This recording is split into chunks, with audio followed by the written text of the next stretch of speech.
राज्यातील रब्बीतील प्रमुख पिकांपैकी करडई हे एक महत्त्वाचं पीक आहे। मात्र गेल्या काही दिवसात मर रोगाच्या प्रादुर्भावामुळे हे पीक कमी होताना दिसतंय।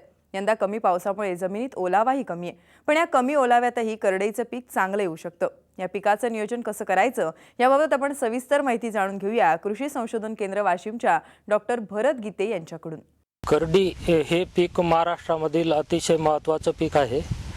या करडीपासून तेल मिळते आणि हे तेलबियाचं म्हणून एक अतिशय महत्त्वाचं पीक आहे। जी काही पावसाची एक विचित्र परिस्थिती बनत चाललेली आहे, पाऊस वेळी अवेळी पडणे, कमी पडणे, अशा परिस्थितीमध्ये कमी पाण्यात चांगल्या प्रकारे उत्पन्न देऊ शकणारं, कमी ओलाव्यात चांगलं येऊ शकणारं असं करडीचं हे फार चांगलं पीक आहे।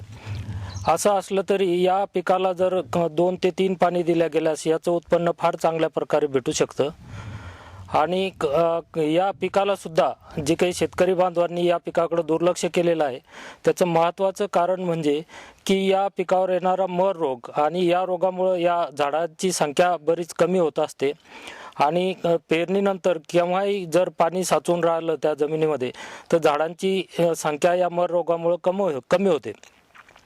तर यासाठी जर या पिकाची पेरणी बीबीएफ पद्धतीनं म्हणजे की रुंद वरांबा सरी अशा पद्धतीनं जर केली तर या मर रोगाचं प्रमाण आपल्याला काही प्रमाणात कमी करता येऊ शकतं।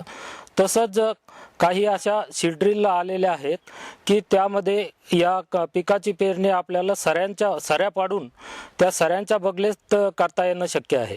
तर असं केल्यास या सऱ्यांमध्ये खाली असं पाणी साचून राहील, डायरेक्ट या पिकाला त्याचा संबंध येणार नाही आणि मर रोगाचं प्रमाण कमी राहू शकतं।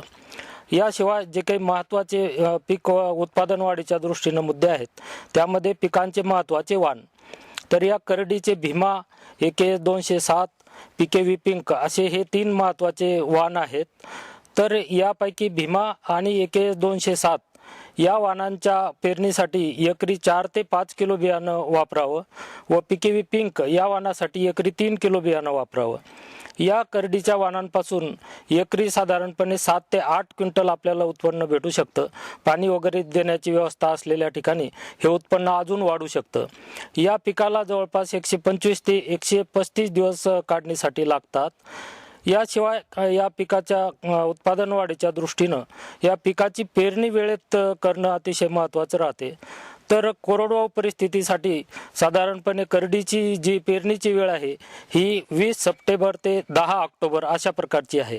परंतु पाणी देण्याची व्यवस्था असल्यास हे करडीचं पीक आपल्याला जवळपास 10 नोव्हेंबरपर्यंत पेरता येऊ शकतं।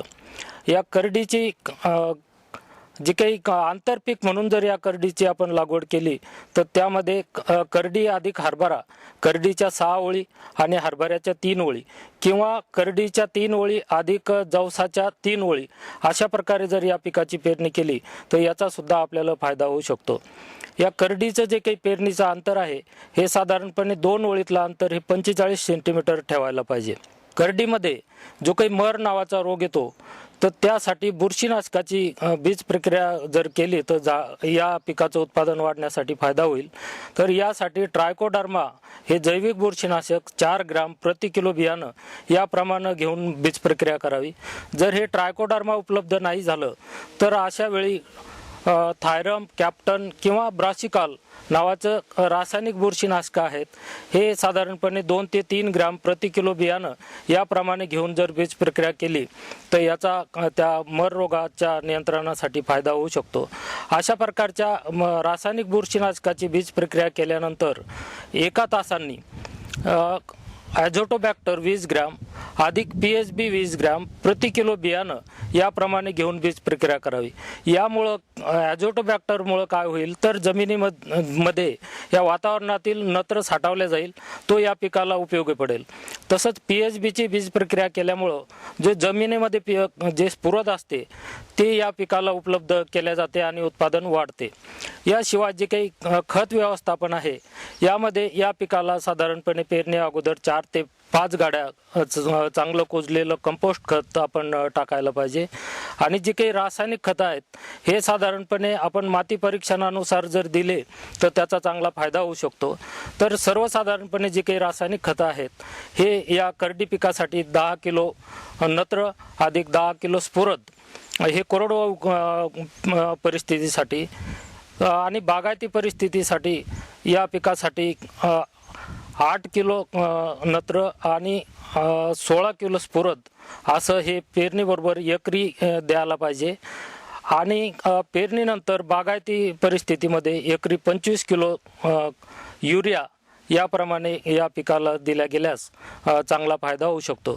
जे सूक्ष्म अन्नद्रव्य आहेत विशेष करून गंधक हे माती परीक्षणानुसार जर जमिनीमध्ये कमी असेल तर त्याची सुद्धा आपण या पिकाला गंधक सुद्धा दिलं गेलं तर त्याचा सुद्धा फायदा होऊ शकतो. तर अशा प्रकारे या करडी पिकाचं नियोजन केल्यास या पिकापासून चांगलं उत्पादन शेतकरी बांधवांना भेटू शकतं.